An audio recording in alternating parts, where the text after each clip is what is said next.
सबसे पहले हम कैपिटल बजटिंग की बात करेंगे। कैपिटल बजटिंग एक प्रोसेस होता है जिसके अंदर हम इवैल्यूएट करते हैं कि हमने किसी चीज़ में इन्वेस्टमेंट करनी है या नहीं।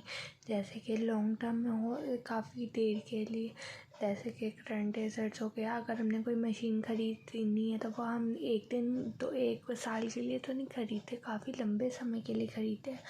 तो हम ये देखते हैं कि क्या ये हमें ख़रीदनी चाहिए या नहीं, और क्या इससे हमारा जो गोल है शेयर होल्डर की वेल्थ मैक्सिमाइजेशन का, ये पूरा होगा या नहीं। ये कैपिटल बजटिंग में हम देखते हैं। सबसे पहले है ना, इसके अंदर जो लॉन्ग टर्म एसेट्स होते हैं ना, वो एसेट्स होते हैं जो काम कर रहे होते हैं। जो फालतू पड़े हुए हैं वो एसेट्स कभी भी लॉन्ग टर्म एसेट्स में शामिल नहीं होंगे, और जिनका जो मतलब के है ना 1 साल से ज़्यादा रन करें। और अगर हम है ना मतलब कि एक दफ़ा आउटफ्लो होते हैं तो वो हमें इनफ्लो भी दे और आउटफ्लो भी दे, कि कभी कभार हमें मशीनरी पर उसके मेंटेनेंस के लिए भी पैसे खर्चने पड़ते हैं। इसके बाद कैपिटल बजटिंग से है ना हम अपने रेवेन्यूज़ को इंक्रीज़ करते हैं। कि यानी कि अगर हमने सोचा कि अगर कि हम पहले खेती बाड़ी एग्रीकल्चर हाथों से हल से करते थे, फिर ट्रैक्टर आ गए, तो हमने देखा कि अगर हम हल से करेंगे तो ज़्यादा जल्दी काम हो जाएगा और ज़्यादा एफिशिएंटली हो जाएगा, और जिसकी वजह से फसल भी अच्छी गुजरेगी। वरना हल से काफ़ी देर भी लगती थी और मतलब कि इतनी ज़्यादा प्रोडक्शन नहीं होती थी। तो इससे रेवेन्यूज़ इंक्रीज़ होते हैं और कॉस्ट भी बढ़ती है, टाइम कम लगता है। अब बैल को आप कितना चलाओगे, आपको इतने सारे बैल चाहिए होंगे, लेकिन ट्रैक्टर तो आप पूरा एक ही साथ खेत पर चला सकते हो ना। उसके बाद इसमें आता है कैपिटल एक्सपेंडिचर। कैपिटल एक्सपेंडिचर होता है आउटफ्लो ऑफ फंड्स, ताकि हमें ना बेनिफिट्स मिले जो 1 साल से ज़्यादा के हों। इसके अंदर हम कोई एडिशन भी कर सकते हैं, या फिर कोई चीज़ को चेंजिंग कर सकते हैं, या फिर है ना उसमें मॉडिफिकेशन लेके आ सकते हैं। इसके फीचर्स होते हैं, कैपिटल बजटिंग के फीचर्स होते हैं क्या, इसमें हमें बहुत ज़्यादा लंबे समय तक है ना बेनिफिट मिलता है, लेकिन इसमें रिस्क भी बहुत ज़्यादा होता है। आप देखो ना, आप कह रहे हो कि मैंने अगर 5 लाख की मशीनरी खरीदी है, 5 लाख कोई थोड़ी रकम तो नहीं है ना। तो इसमें रिस्क भी होता है कि हो सकता है कि जब आप उससे कमाई करने लगो तो वो उतने आपको रिटर्न्स ना दें, या कि आपका बिज़नेस चले ही ना।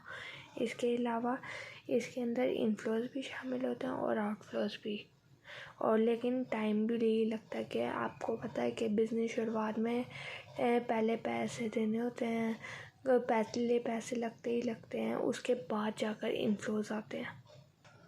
अब हम कैपिटल बजटिंग को काफ़ी नामों से बुला सकते हैं। Capital expenditure DCN, capital expenditure management, long term investment DCN, management of x, जैसे appraisal technique, evaluation technique, project evaluation technique, strategic management DCN।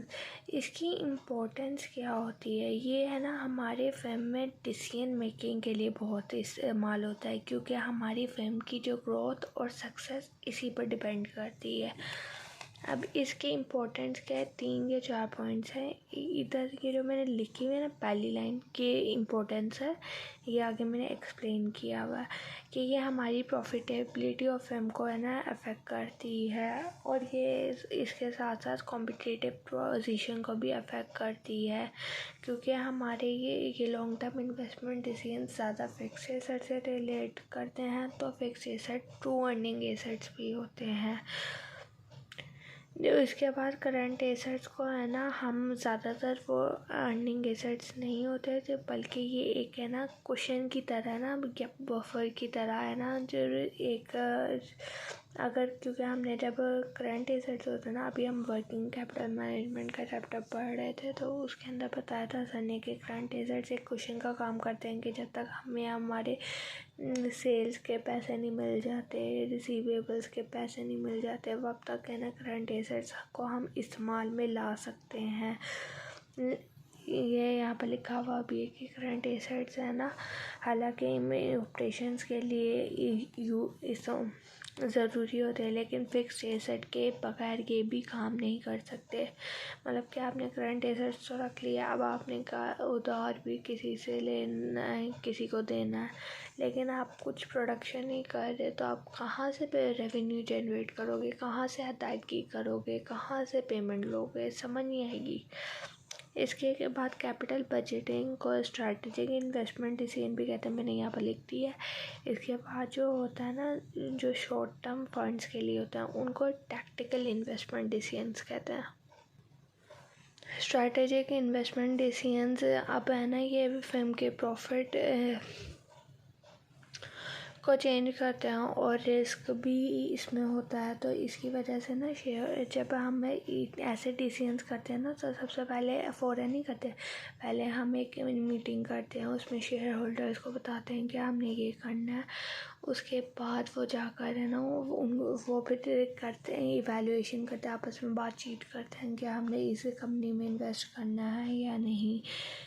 अगर एक अच्छी इन्वेस्टमेंट होगी तो इसकी वजह से हमारे है ना अच्छे रिटर्न्स आ सकते हैं, लेकिन अगर कोई गलत हम इन्वेस्टमेंट कर देंगे तो हमारी फर्म है ना सर्वाइवल मुश्किल हो जाएगा, यहाँ तक कि फर्म है ना बैंक्रप्सी में भी जा सकती है। इसके बाद जो सेकंड पॉइंट है वो है कैपिटल एक्सपेंडिचर डिसीजन है ना, लंबे समय को है ना पर इफेक्ट होता है, इसलिए उसको चेंज करना है ना काफ़ी मुश्किल हो जाता है या फिर बहुत ज़्यादा पैसे लगते हैं। इसके अलावा कैपिटल यहीं पर ये भी लिखा हुआ है, पहले लिखा हुआ है कि ये कॉस्ट स्ट्रक्चर पर इफेक्ट करता है और लंबे समय के लिए करता है, और यहाँ पर लिखा हुआ है कि उसे चेंज करना मुश्किल हो जाता है, और अगर करना भी हुआ तो हमें लॉस उठाना पड़ेगा। इसके बाद लिखा, ये चौथा पॉइंट है कि इस कैपिटल इन्वेस्टमेंट के लिए बहुत ज़्यादा पैसे चाहिए होते हैं, और ज़्यादातर फिल्म्स के पास है ना इतने ज़्यादा पैसे नहीं होते, तो जिसकी वजह से है ना एक लिमिट आ जाती है। अभी इसमें मुश्किलात क्या आ सकती हैं, पहला कि अब हमें पता है कि फ़्यूचर में हमें बेनिफिट्स मिलेंगे, अब ये भी हो सकता है कि फ़्यूचर में हमें लॉस हो जाए, क्योंकि फ्यूचर अनसर्टेन होता है। और सेकंड पॉइंट भी पिछले से रिलेटेड है कि कॉस्ट, जब हम पैसे खर्च करते हैं और बेनिफिट इस टाइम पीरियड में रिलीज़ होते हैं, मिलते हैं हमें, वो दोनों है ना डिफरेंट टाइम पीरियड्स हैं, और ये ज़्यादातर है ना मुश्किल हो जाता है इनको कैलकुलेट करना कुछ इन्वेस्टमेंट डिसीजंस को। इसके बाद रैशनल वजह क्या है, हम ये करते क्यों, कैपिटल बजटिंग डिसीजंस एफिशिएंसी बढ़ाने के लिए, कि हमारे रेवेन्यूज़ इंक्रीज़ हो और हमारी कॉस्ट डिक्रीज़ हो। अब जो हम इन्वेस्टमेंट, अगर हमने रेवेन्यूज़ को इंक्रीज़ करना तो ये हम ज़्यादातर एक्सपेंशन करके कर सकते हैं या फिर कोई नया प्रोडक्ट बना ले, लेकिन इसमें भी हमें फिक्स्ड एसेट्स को एक्वायर करना पड़ता है, तो ये इनकम एक्सपेंशनरी होते हैं कि हमें है ना ज़्यादा पैसे खर्च करने पड़ते हैं, लेकिन ये फिर है ना हमारे लिए एडिशनल रेवेन्यू भी लाएंगे और फिल्म्स का है ना साइज़ भी बड़ा कर देंगे। इसके बाद है इन्वेस्टमेंट डिसीजन रिड्यूसिंग कॉस्ट। ये डिसीजन है ना, हम किसी फिल्म की है ना कहते हैं कि जो कॉस्ट है वो लग रही है, मतलब कि अगर किसी चीज़ को बनाने में 100 रुपये लग रहा है तो उसे कम किया जाए, तो इसमें ज़्यादातर हम चेंज करते हैं पुरानी मशीनों को नई मशीनरी के साथ, एडवांस टेक्नोलॉजी के साथ चेंज करते हैं, लेकिन और ये कम अनसर्टेन होते हैं, जिसकी वजह से है ना फिल्म को ज़्यादा अच्छा महसूस होता है, कि मतलब कि वो ज़्यादातर इसको ऑप्ट करते हैं, इसको ज़्यादातर है ना वो ही कर सकते हैं, मतलब कि जो ज़्यादा रिस्क टेकर फाइनेंशियल मैनेजर है, ज़्यादातर लोग सेफ अगर रहना चाहते हैं तो ये वाला डिसीजन चूज़ करता है। अब जो कैपिटल बजटिंग प्रोसेस है ना, ये 4 चीज़ों पर डिपेंड करता है। पहले प्रपोज़ल जनरेशन, क्या पहले आइडिया सोचा कि हमने एक्सपेंशन करनी है, क्या करना है आगे भी जाकर फ्यूचर में। फिर इवैल्यूएशन होती है कि हम है ना कैलकुलेशन करते हैं, जैसे कि हमने आगे करनी है, फिर एनपीवी निकालते हैं डिफरेंट प्रोजेक्ट्स की, फिर उन्हें कंपेयर करते हैं। फिर अगला आता था सिलेक्शन, कंपैरिजन के बाद जो आंसर आते हैं उनको देखकर हम सिलेक्शन करते हैं, और फॉलोअप एंड पर जो हमारे हम देखते हैं कि हमने प्रोजेक्ट को चूज़ किया है तो वो हमें वैसे रिटर्न्स दे भी रहा है जैसा हम एक्सेप्ट करते हैं या नहीं एक्सपेक्ट करते हैं या नहीं। इसके बाद हमारा कैपिटल बजटिंग डिसीजंस है ना 3 तरीके के हो सकते हैं। Accept reject decision, mutually exclusive project decision, capital rationing decision. अब सबसे पहले हम इंडिपेंडेंट प्रोजेक्ट्स की बात करते हैं। इंडिपेंडेंट प्रोजेक्ट्स वो होते हैं जिसके अंदर है ना अगर हम एक्सेप्ट करेंगे ना एक प्रोजेक्ट को तो वो दूसरे पर अफेक्ट नहीं करेगा, हम दूसरे को भी एक्सेप्ट कर सकते हैं। यानी कि इनकी नेचर डिफरेंट होती है आपस में, कि एक एक्सेप्ट होने से दूसरा रिजेक्ट नहीं होता। और दूसरे होते हैं म्यूचुअली एक्सक्लूसिव। इसके अंदर होता है अगर आप एक चूज़ करोगे तो आपको दूसरे को है ना रिजेक्ट करना पड़ेगा। अब अनलिमिटेड फंड्स कब होते हैं एक फिल्म के पास, जब उसके पास है ना कभी भी रेस्टोरेंट ना हो के उसके पास खुला पैसा हो, वो जितना मर्जी है ना पैसे लगा सकते हैं प्रोजेक्ट्स में। और ये ज़्यादातर सिचुएशन आइडियल होती है और रियल लाइफ में ऐसा कहीं नहीं होता कि किसी फिल्म के पास अनलिमिटेड पैसे हैं। और कैपिटल रेशनिंग है, इसके अंदर है ना फर्म है ना एक स्मॉल अमाउंट है ना एलोकेट करती है, एक लिमिट लगा देती है कि हमने इन पैसों के अंदर रख कर है ना प्रोजेक्ट को एक्सेप्ट करने। तो इसमें ज़्यादातर रैंकिंग यूज़ की जाती है। अब हमारे फाइनेंशियल मैनेजर होने का रोल क्या है, हमने ना कैश फ्लोज को जानना होता है कि हमारे आउटफ्लोज क्या हैं। आउटफ्लोज हमारी इनिशियल इन्वेस्टमेंट भी कहला सकती है, आउटले कैश भी कहला सकता है। और इनफ्लोज क्या हैं, इनफ्लोज को हम ऑपरेटिंग कैश फ्लोज भी कह सकते हैं, टर्मिनल कैश फ्लो भी कह सकते हैं। ये ज़्यादातर हम फॉरकास्टिंग और एस्टिमेशन से निकालते हैं और ये ज़्यादातर एन्युटी फॉर्म में हम निकालते हैं। एन्युटी फॉर्म में इनफ्लोज हमें मिलते हैं या फिर मिक्स स्ट्रीम फॉर्म में मिलते हैं। अब हमारा होता है कि हम कैश फ्लो और या अकाउंटिंग प्रॉफिट इन दोनों में से ही कैश फ्लो को क्यों चूज़ करते हैं, क्योंकि हमने तो कहा था कि हमारे यहाँ बेनिफिट्स दोनों तरीके से कैलकुलेट हो सकते हैं कि अगर हम प्रॉफिट भी निकालें या फिर कैश फ्लोज भी निकाल लें।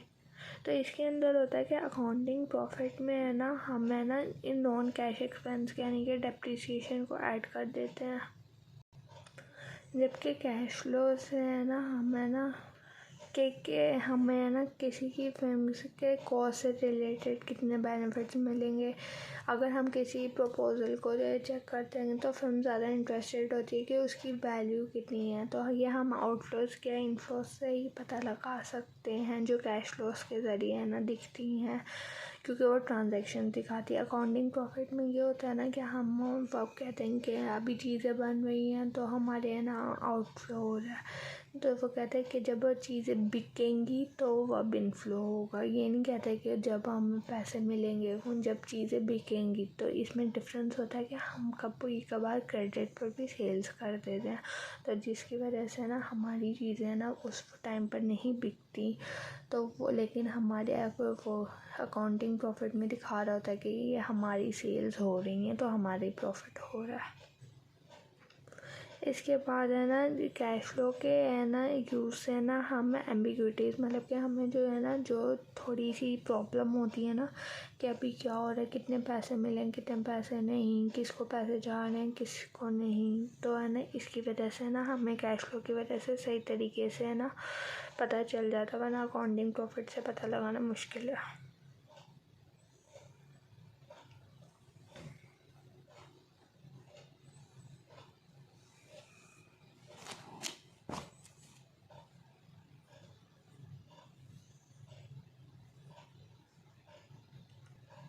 फिर अगला पॉइंट ये है कि कैश फ्लो को है ना टाइम वैल्यू को है ना कंसिडर करता है, जबकि अकाउंटिंग प्रॉफिट है ना उसे इग्नोर कर देता है। अब हमारे इन डिसीजंस पर टैक्सेस का इफेक्ट क्या होता है, हमारे कैश फ्लोज में से टैक्स लेस होते हैं। हमारे कैश फ्लो के पैटर्न 2 तरीके से हो सकते हैं, कन्वेंशनल कैश फ्लो पैटर्न और non conventional cash flow pattern. जो कन्वेंशनल होता है कि मतलब कि अगर एक दफ़ा हमने आउटफ्लो किया तो उसके बाद सारे जो सीरीज़ आएगी उसमें इनफ्लो ही होगा। जो नॉन कन्वेंशनल होता है उसमें आउटफ्लो के बाद इनफ्लो होंगे, फिर आउटफ्लो होगा, फिर इनफ्लो होंगे, ऐसे चलता है। और हमारी जो संक कॉस्ट जो है ना वो है जो है ना पहले से ही है ना हो चुकी है, और इसलिए है ना इनका कोई इफ़ेक्ट नहीं होता, हमारे करंट डिसीजंस पर कोई इफ़ेक्ट नहीं पड़ता। अब हमें टैक्स इफेक्ट को भी अपने है ना कैश फ्लो के अगर पैटर्न को सॉल्व करेंगे ना तो उसे ज़रूरी है। क्योंकि अगर हमारा टैक्स ज़्यादा है हमारे प्रॉफिट से, मतलब कि हमने टैक्स तो 35% ऐसे वो जो सेट होता है ना, तो अगर हमने है ना किसी कंपनी का उन्होंने है ना हमने कैलकुलेशन टैक्स की करते हैं, और कभी कभार होता है कि टैक्स ज़्यादा आ जाता है जिसकी वजह से है ना वो सारा टैक्स हमारे से कवर नहीं हो रहा था, तो हम है ना उसे सेट फॉरवर्ड कर देते हैं, अगले साल में ले जाते हैं। ये हमने इनकम टैक्स में पढ़ा था, तो जिसकी वजह से ना हमें बेनिफिट मिल जाता है, टैक्स सेविंग भी हो सकती है। क्योंकि ये एक बैरियर की तरह ना काम करता है कि हमें डिविडेंड कम पे करने पड़ेंगे एज हम टैक्स भी पे कर रहे हैं। इसके बाद दूसरे प्रोजेक्ट्स का इफेक्ट भी ऐसा हो सकता है कि अगर हम कह रहे हैं कि हम कोई नई प्रोडक्ट बनाएंगे, हम ये देखेंगे पहले कि उसका इफेक्ट हमारी जो पुरानी प्रोडक्ट बना रहे हैं उसके ऊपर तो नहीं पड़ रहा। अगर पड़ रहा है तो हम इसे कंसीडर करेंगे, अगर नहीं पड़ा तो कुछ नहीं होता, फिर हम उसको इन कंसिडरेशन नहीं लेंगे। इसके बाद इनडायरेक्ट एक्सपेंसेस हो सकते हैं कि अगर हम ने कोई नई चीज़ बना रहे हैं या फिर एक्सपेंशन वगैरह कर रहे हैं, तो हमें कोई नई जगह ख़रीदनी पड़ रही है, या फिर कोई नई मशीनरी से ज़्यादा जगह घेर रही है, या फिर वर्कर्स ज़्यादा हमने हायर किए हैं, तो इनका इफ़ेक्ट हमने डालना पड़ेगा अपने कैश फ्लो के अंदर कैलकुलेशंस में।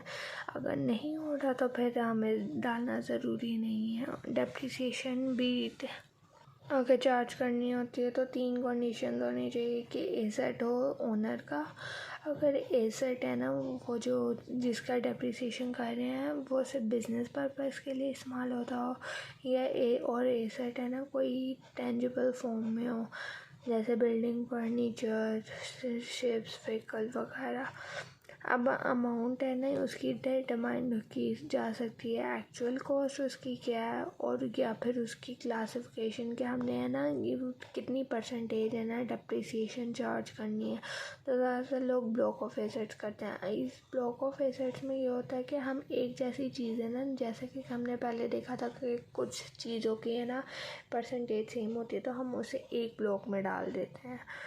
इसकी वजह से कैपिटल गेन और लॉस भी होता है। जब हम पूरा ब्लॉक पे बेच देते हैं ना तो उस वक्त हमारा जो है ना हो सकता है कैपिटल गेन हो जाएगा, कैपिटल लॉस हो जाए। अगर ऊपर अमाउंट पे बेचे कि उसकी अगर सैल्वेज वैल्यू या उसकी परचेजिंग अमाउंट इतनी थी और हमने उसे ज़्यादा पैसों पर बेचा तो वो हमारी कैपिटल गेन या लॉस में शामिल होगा। अब मार्जिनल कैश फ्लो क्या होता है? मार्जिनल कैश फ्लो को हम इंक्रीमेंटल कैश फ्लो भी कह सकते हैं, चेंज इन कैश फ्लो भी कह सकते हैं, या डिफरेंशियल कैश फ्लो भी कह सकते हैं। अब ये हम रिप्लेसमेंट या एक्सपेंशन डिसीजन में कैलकुलेट करते हैं। अब हमारे पास जो कैश फ्लो ज़्यादातर है ना हम चेक करते हैं ना, ये हमारा है ना इनिशियल इन्वेस्टमेंट का फॉर्मेट क्या होता है कि हम पहले नए एसेट को देखते हैं कि कितने का है, फिर उसमें से ओल्ड एसेट की वैल्यू को है ना लेस करते हैं और आगे देखते हैं कि वर्किंग कैपिटल पे तो कोई चेंज नहीं आया। अब हम है ना अपने जो कि ये कैपिटल बजटिंग में अब हमने कोई प्रोजेक्ट चूज़ किया, अब हमने देखना है कि उसकी वैल्यूएशन करनी है कि वो हमें कितने रिटर्न्स दे सकता है। तो हम ये 2 तरीके से कर सकते हैं, नॉन डिस्काउंटेड मेथड और discounted method. Non discounted method को ट्रेडिशनल मेथड भी कहते हैं और ये टाइम वैल्यू पर बेस नहीं करता, जबकि डिस्काउंटेड मेथड को हम टाइम एडजस्टेड मेथड कहते हैं। अगर सारे कैश इनफ्लोज सेम होंगे, मतलब कि अगर 20-20 हज़ार हर साल में मिल जाता तो वो एन्युटी फॉर्म हो जाती है, और अगर हमें डिफरेंट मिल रहे हैं हर साल इनफ्लोज तो वो मिक्सड फॉर्म हो जाती है। इसके बाद हमारा सबसे नॉन डिस्काउंटेड मेथड, ये 2 तरीके के हो सकते हैं, पे बैक पीरियड मेथड के एवरेज रेट ऑफ रिटर्न। अब पे बैक पीरियड को हम बेंचमार्क रेट, डिजायर्ड पे बैक पीरियड, टारगेट पे बैक पीरियड, मैक्सिमम एक्सेप्टेबल पे बैक पीरियड भी कहते हैं। अब इसके कैलकुलेट करने के ना दो तरीके। अगर हमारे पास एन्युटी फॉर्म है तो हमने इनिशियल इन्वेस्टमेंट में से कांस्टेंट एनुअल कैश फ्लो है ना डिवाइड करने हैं, या फिर पे बैक पीरियड है तो उसमें अगर ईयर है और उसके बाद रिक्वायर्ड अमाउंट कैश फ्लो को डिवाइड करना है। इसकी मैं आगे एग्जांपल दिखा देती हूँ। पे बैक है ना सिर्फ है ना उन ईयर को तक हम मेजर करते हैं जहाँ तक है ना हमें ओरिजिनल अमाउंट वापस नहीं मिल जाती, और इसमें हमारा है ना कंपनी खुद ही है ना पहले डिसाइड कर लेती है कि हमें तो इसके 2 साल के अंदर ही इसका वापस चाहिए, कि जितनी हमने अमाउंट डिपॉजिट करवाई है उसकी सारी रकम वापस चाहिए। तो वो उसके लिहाज से है ना चेक कर लेती है, या फिर वो रैंकिंग कर लेती है सारे प्रोजेक्ट्स की और देखती है कि किसका सबसे कम किसका है। अब इसके मेरिट्स क्या आ गए कि ये इजी कैलकुलेट है करना, आसानी से समझा जाता है। ये है ना ARR मेथड से ज़्यादा अच्छा है।